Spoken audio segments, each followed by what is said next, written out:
Historia de la filosofía, por Giovanni Fornero, volumen 4, 82, parte octava, la filosofía contemporánea, tomo 1, capítulo 4, filosofía y ciencias humanas, el estructuralismo, 946, Levi Strauss, ciencia y filosofía. La actitud de Levi Strauss en relación con la filosofía parece, a primera vista, multiforme y ambigua. En efecto, en algunos casos, él afirma una especie de despego filosófico, proclamándose científico y no filósofo. Por ejemplo, hacia el fin de la conversación mantenida con Georges Carbonnier, a una de las últimas preguntas de su entrevistador, él responde: usted se plantea con estos grandes problemas de naturaleza filosófica, ciertamente muy importantes e interesantes para el filósofo, pero si el etnólogo se dejara coger por los problemas de ese tipo, se transformaría en un filósofo y ya no haría más etnología.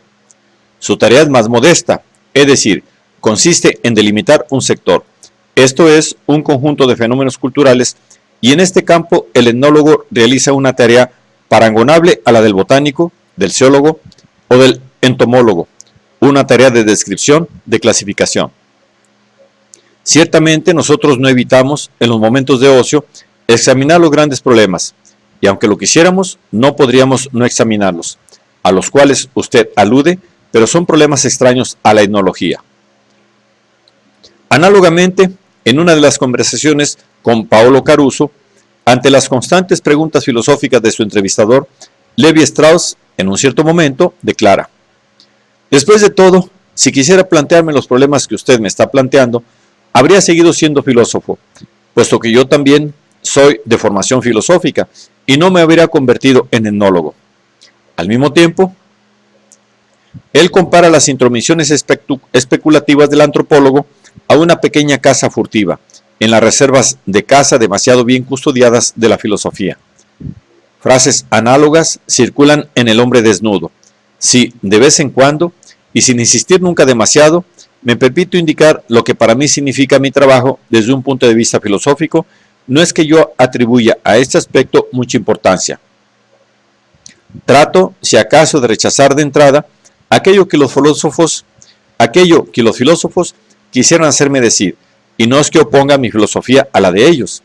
En efecto, yo no tengo una filosofía digna de particular atención, exceptuando algún tosco convencimiento al cual he vuelto no tanto profundizando mi reflexión, cuanto por una regresiva erosión de cuanto me ha sido enseñado en este campo y que yo mismo he enseñado. Esta ostentosa profesión de afilosofía llega en algún caso hasta un desprecio declarado. El hecho es que yo no tengo por ella, la filosofía, ningún respeto. Desprecio evidenciado y a veces simpatéticamente compartido por algunos de sus críticos. Otras veces, en cambio, el estudioso francés tiende a reconocer abiertamente la ineludibilidad de la filosofía. Incluso somos siempre filósofos a pesar nuestro, y desde el momento en que empezamos a reflexionar sobre nuestros procedimientos, la filosofía es inherente a la mentalidad humana. Habrá siempre una filosofía. Tanto es así que Levi Strauss se complace algunas veces del alcance filosófico y no solo científico de su propia obra. Lo que diferencia mi antropología de la antropología social y cultural de los anglosajones es su constancia de ser, a su modo, una filosofía. La razón de esta duplicidad de actitud hacia la filosofía, que ha puesto en dificultades a algún crítico, hay que buscarla en el peculiar cientificismo de nuestro autor, que opina que la filosofía tiene sentido solo en cuanto ancilla scientiarum, sierve y auxiliar de la exploración científica. Sartre piensa que es la filosofía quien tiene jurisdicción sobre la ciencia, mientras que yo creo que la ciencia quien tiene jurisdicción sobre la filosofía. También últimamente, a la pregunta de Eribon, ¿la filosofía tiene aún un sitio en el mundo de hoy?, él ha respondido: ciertamente, pero a condición de que base su propia reflexión en el conocimiento científico corriente y en sus logros.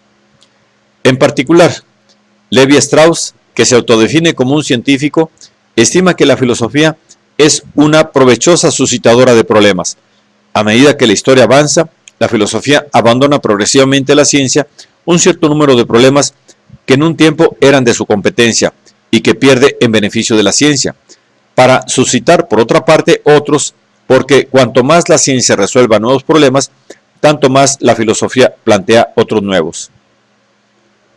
Pero la tarea de la filosofía consiste en la exposición instrumental servil de los problemas que la ciencia aún no ha resuelto.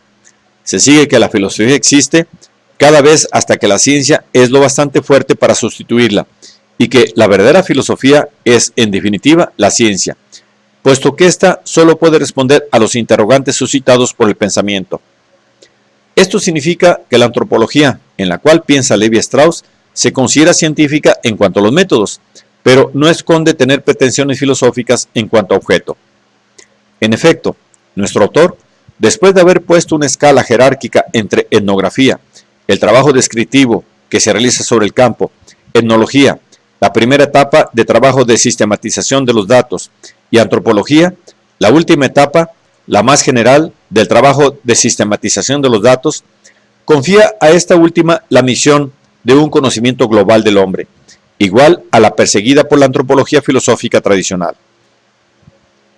Mi punto de partida está situado en la etnografía y en la etnología, en la observación de los pueblos muy lejanos en el espacio y en el tiempo.